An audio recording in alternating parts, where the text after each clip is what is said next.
Haleluya, puji Tuhan, salam sejahtera bagi kita semua Bapak Ibu keluarga besar GPDI LSAD Magelang. Kita bersyukur, bersuka cita kembali menyambut firman Tuhan hari ini. Tetap dalam panduan 365 hari yang mengubahkan, kita akan sampai pada bacaan Wahyu pasal yang ke-8. Saya akan membacakan ayat 6 sampai ayat 13. Wahyu 8 ayat 6 sampai 13. Dan ketujuh malaikat yang memegang ketujuh sangkakala itu bersiap-siap untuk meniup.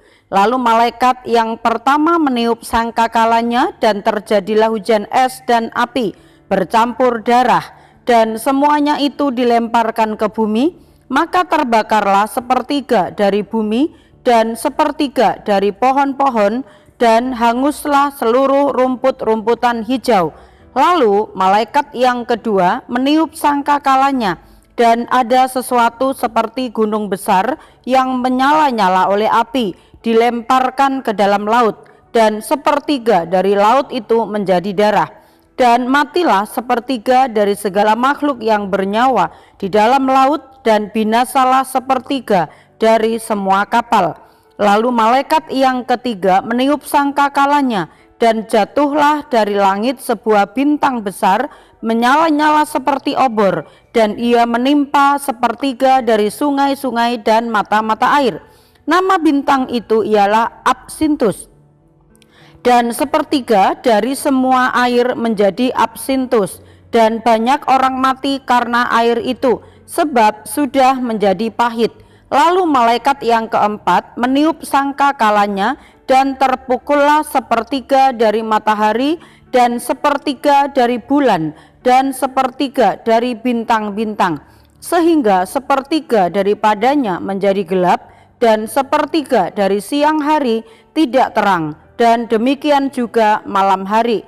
Lalu aku melihat, aku mendengar seekor burung nasar terbang di tengah langit, dan berkata dengan suara nyaring, "Celaka, celaka, celakalah mereka yang diam di atas bumi oleh karena bunyi sangkakala ketiga malaikat lain yang masih akan meniup sangkakalanya." Puji Tuhan.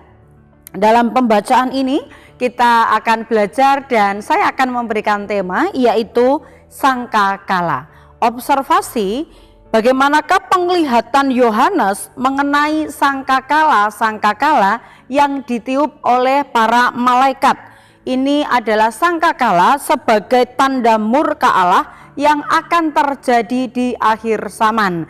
Ini yang dilihat atau yang diperlihatkan Allah kepada Rasul Yohanes di Pulau Patmos. Interpretasinya, sangkakala yang dibunyikan dalam kitab Wahyu menjadi sebuah rahasia besar rencana Allah akan penghukuman kepada bumi atau atas bumi ini, ya. Rencana Allah atas penghukuman yang akan terjadi di dunia, baik di langit maupun di bumi serta isinya.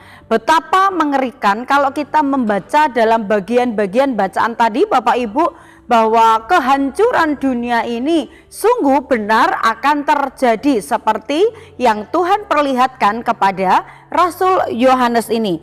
Kejahatan dan kekejaman dunia tentu saja tidak akan dibiarkan oleh Tuhan, meskipun manusia mungkin menganggapnya waktu demi waktu berjalan seperti biasanya. Hari ini, besok, lusa, sehari, seminggu, sebulan, 1 tahun, berganti tahun, ya. Sepertinya seperti begitu saja, tidak ada sesuatu yang terjadi, ya. Nah, tetapi kalau kita melihat kekejaman, kejahatan dunia itu semua sudah ada di dalam perhatiannya Tuhan, dan murka Allah itu tersimpan untuk dikerjakan di akhir zaman nanti. Kalau kita melihat, yang berdosa akan semakin berdosa, yang menjaga kekudusan akan semakin menjaga kekudusan. Seperti yang tertulis dalam Wahyu 22 ayat 11, bagaimana kehidupan manusia itu. Barang siapa yang berbuat jahat, biarlah ia terus berbuat jahat. Barang siapa yang cemar, biarlah ia terus cemar. Dan barang siapa yang benar, biarlah ia terus berbuat kebenaran. Barang siapa yang kudus, biarlah ia terus menguduskan dirinya. Bapak Ibu yang dikasihi oleh Tuhan, kita termasuk bagian yang mana? Kita termasuk bagian yang cemar, terus berbuat cemar, yang dosa, terus berbuat dosa, yang berbuat benar, dia semakin berbuat kebenaran, yang kudus semakin menguduskan dirinya. Di akhir zaman ini tentu saja orang-orang yang mengabaikan hidup keagamaan atau tentang kebenaran, mereka mengabaikan akan hal itu.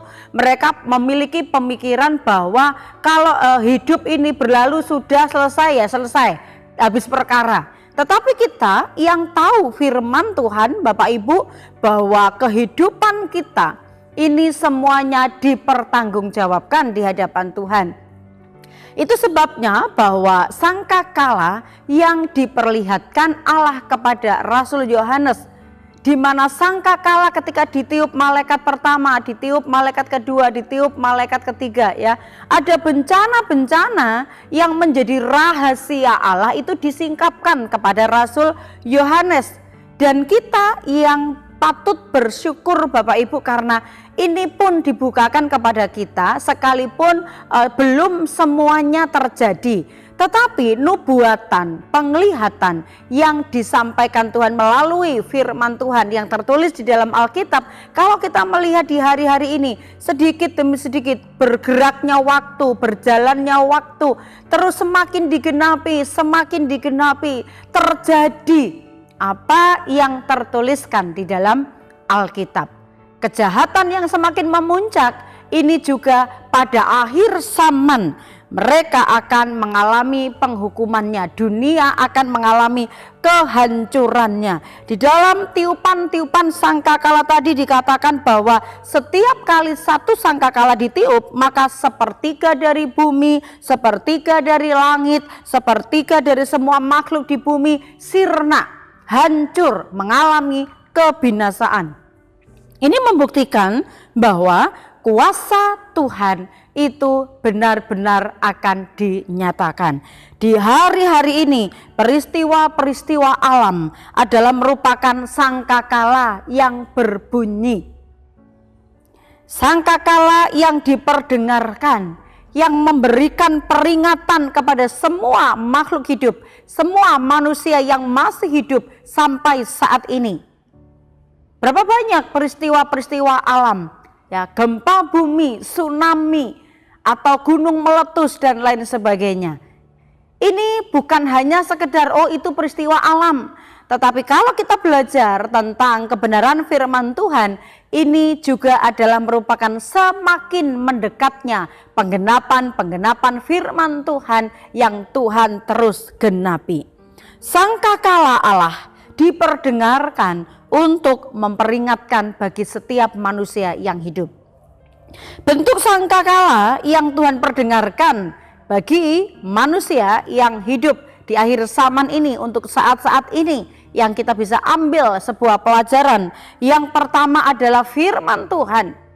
Tidak sedikit bahwa Tuhan memperdengarkan suaranya, memperdengarkan firman-Nya, ya.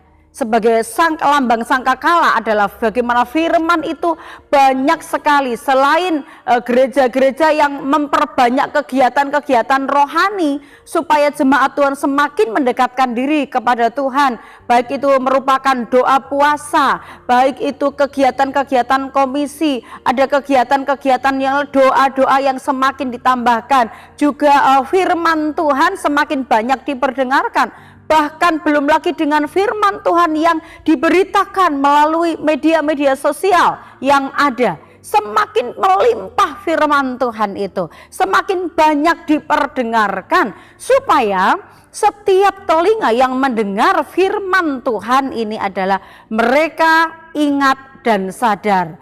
Tuhan berbicara untuk memperingatkan kita semakin hari harus semakin mengerti kehendak Tuhan dan apa yang harus kita lakukan.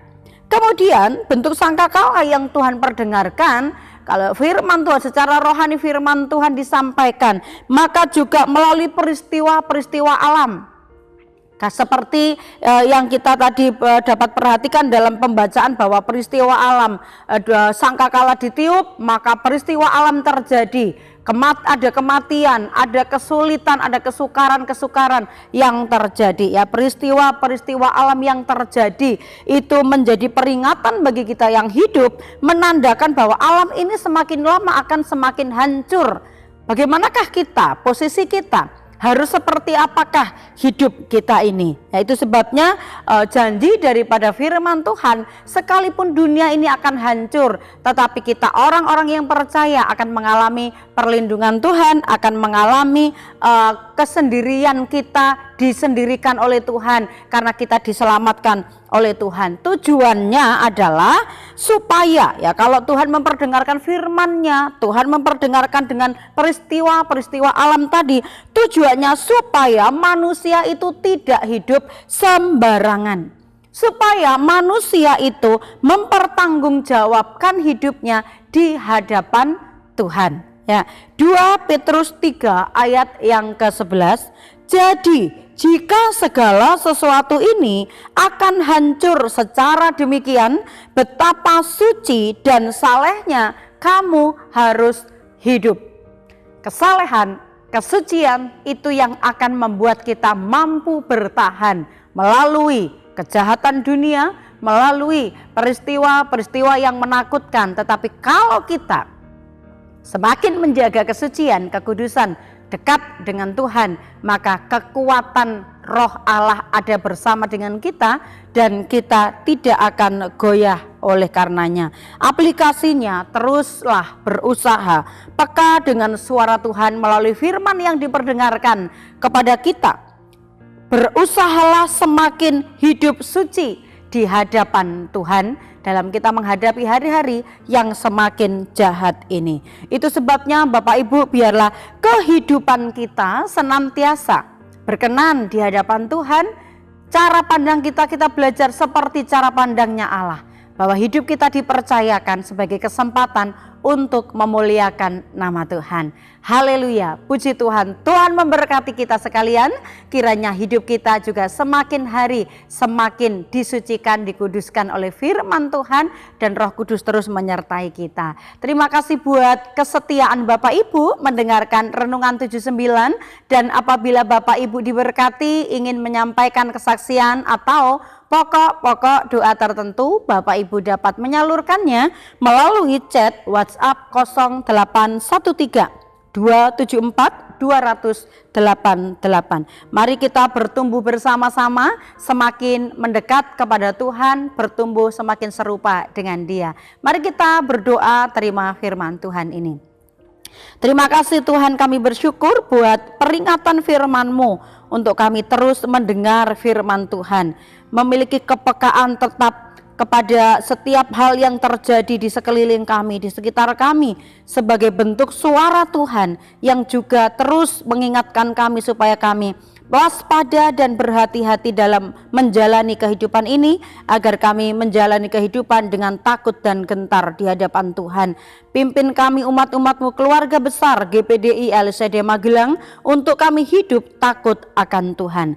Tuhan, tolonglah kami taat dan siap untuk melakukan setiap pekerjaan yang baik, tidak suka memfitnah, tidak suka bertengkar, namun selalu ramah, bersikap lemah lembut terhadap semua orang. Terima kasih, firman-Mu adalah kekuatan kami, dan kami bersyukur buat setiap firman Tuhan, dan kami terima dengan sukacita. Dalam nama Yesus kami berdoa, haleluya, amin.